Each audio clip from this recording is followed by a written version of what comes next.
নমস্কার বন্ধুরা, হরিপ্রিয়া কিচেনে সবাইকে অনেক অনেক স্বাগত। আজকের রেসিপি হলো সম্পূর্ণ নিরামিষ বাঁধাকপির তরকারি। আর এইভাবে যদি সম্পূর্ণ নিরামিষ বাঁধাকপির তরকারি বানানো হয়, একদম বিয়ে বাড়ির মতো বা অনুষ্ঠান বাড়ির মতো স্বাদ হবে। বাঁধাকপি বানানোর জন্য বাঁধাকপি প্রথমে ভালো করে ধুয়ে নিয়েছি। এরপর ওনার মধ্যে 2 থেকে 3 চামচ সর্ষের তেল দিয়ে তেল গরম হতে তেলের মধ্যে হাফ চামচ পাঁচফোড়ন দেওয়ার পর ধুয়ে জল ঝরিয়ে নেওয়া বাঁধাকপি কড়ার তেলের মধ্যে দিতে হবে। এরপর বাঁধাকপি যাতে খুব তাড়াতাড়ি ভাজতে ভাজতে নরম হয়ে যায়, তাই এর মধ্যে 1 চামচ লবণ দিলাম। এখন বাঁধাকপি তেলের মধ্যে ভালো করে ভাজতে থাকবো। যেহেতু শীতের নরম বাঁধাকপি, খুব তাড়াতাড়ি এই বাঁধাকপি ভাজতে ভাজতে নরম হয়ে যায়। আর যেহেতু শীতের নরম বাঁধাকপি, গ্যাসের ফ্লেম মিডিয়াম রেখেই বাঁধাকপিগুলো ভেজে নিতে হবে, তা নাহলে বাঁধাকপি পুড়ে যাওয়ার সম্ভাবনা থাকে। এখন এই বাঁধাকপিগুলো ভালো করে ভাজা হয়ে গেলে এই বাঁধাকপির মধ্যে একটা মিডিয়াম সাইজের আলু ছোট ছোট করে কেটে বাঁধাকপির মধ্যে দেওয়া হলে বাঁধাকপির স্বাদ অনেকটাই ভালো লাগে।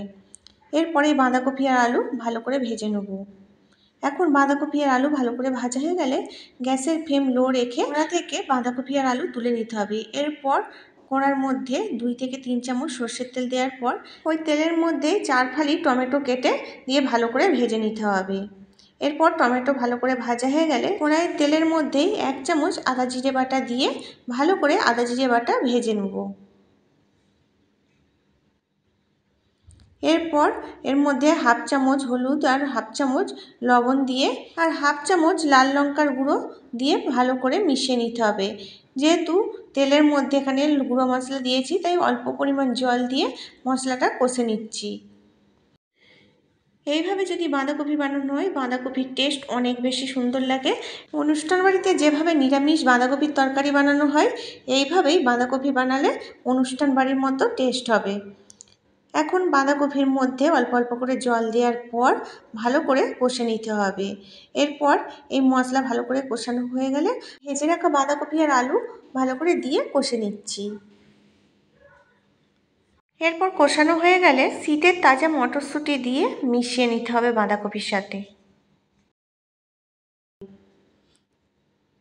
যেহেতু শীতের তাজা মটরশুঁটি পাওয়া যাচ্ছে, তাই আজ আমি শীতের তাজা মটরশুঁটিই ব্যবহার করলাম। ভালো করে মেশানো হয়ে গেলে এরপর ঢাকা দিয়ে 2-3 মিনিট ছাড়া ছাড়া ঢাকা খুলে মিশিয়ে এই বাঁধাকপিটা একবার নেড়ে নিতে হবে।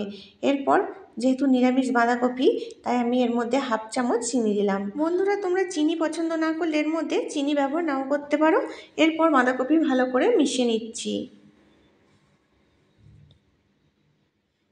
এরপর বাঁধাকপি ভালো করে মেশানো হয়ে গেলে বাঁধাকপির মধ্যে যেইটুকু পরিমাণ জল বেরিয়েছে, এই জলটা শুকিয়ে নিতে হবে। বন্ধুরা, একবার হলো এইভাবে বাঁধাকপির তরকারি বানিয়ে গরম ভাত বা রুটি পরোটার সাথে খেতে পারো বা লুচির সাথেও খেতে পারো, দারুণ খেতে লাগবে। এরপর গ্যাস বন্ধ করে বাঁধাকপির মধ্যে 1 চামচ গরম মশলা ছড়িয়ে দেবো।